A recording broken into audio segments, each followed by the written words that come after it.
Bienvenue sur Anasio, le podcast pour une enfance protégée. Aujourd'hui, je vous propose un format court autour de la thématique du stress issu des pervers narcissiques. Découvrez le stress issu du langage non verbal du pervers narcissique. Je vous souhaite une bonne écoute.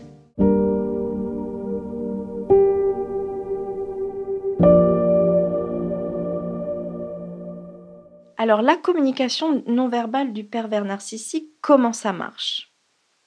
Elle comprend les expressions du visage, les gestes et postures, le ton de la voix, la tenue vestimentaire comprenant l'habillement, la coiffure, le maquillage, le parfum, mais aussi les silences et le toucher. Commençons par les expressions du visage. Elles sont très importantes. Et dans les expressions, il y a ce regard particulier du pervers narcissique, ce regard noir. La personne est là, face à vous, elle apparaît, et tout d'un coup, au moment de la discussion, il y a ce regard spécifique du pervers, ce regard fixe, ce regard froid, ce regard noir. Une personne, l'autre jour, me disait « il a fait son regard ». Autre aspect, la gestuelle et la posture.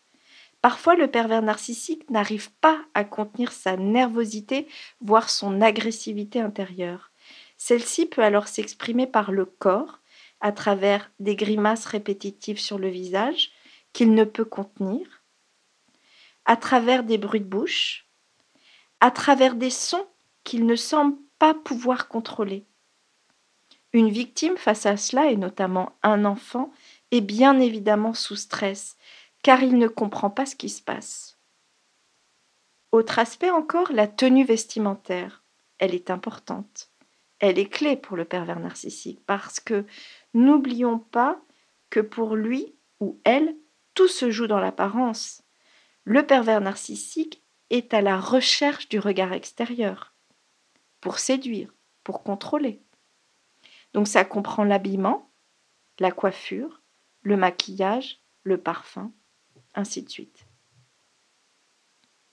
Autre aspect encore dans la communication non verbale, le silence. Le pervers narcissique abuse du silence et même il peut passer des cris au silence total et ce dans la minute. Le silence est un point clé utilisé par le pervers narcissique. Une victime peut être sous le même toit avec un pervers narcissique sans que le PN ne lui adresse aucun mot, aucun regard pendant plusieurs jours. Prenons l'exemple d'un enfant, et cela va même rejoindre l'injonction paradoxale dont je parlais un peu plus tôt, où des messages opposés sont donnés. Prenons un enfant qui, pendant plusieurs heures, voire plusieurs jours, subit l'indifférence et le silence total de son parent pervers narcissique.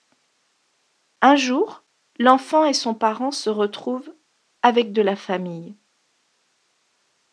Le silence disait indifférence. Tout d'un coup, le parent PN se met alors à parler, quand il y a la famille, quand ils sont à l'extérieur, en disant devant les autres « Mais alors, tu ne me parles pas ? Tu ne viens pas m'embrasser ?» Et on voit ici le double jeu et l'injonction paradoxale avec l'idée d'avoir envie de communiquer avec son enfant alors qu'il est dans une indifférence totale et dans l'opposé. Enfin, dans la communication non verbale, il y a le toucher. Le pervers narcissique cherche et cherche toujours encore et encore l'autre. Il veut le provoquer, il veut le pousser à bout. Et donc, dans cet aspect-là, il y a le toucher. C'est l'exemple du parent qui va pincer, attraper, toucher son enfant, qui va lui dire « arrête ». Et plus l'enfant va demander à ce que ça s'arrête, et plus le parent va continuer pour maintenir son emprise. Et ça, c'est générateur de stress, évidemment, pour l'enfant.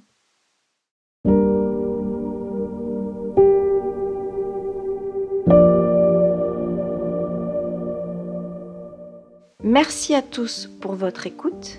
Vous pouvez retrouver l'intégralité du podcast dans le podcast Stress et pervers narcissique, que nous vous mettrons en lien.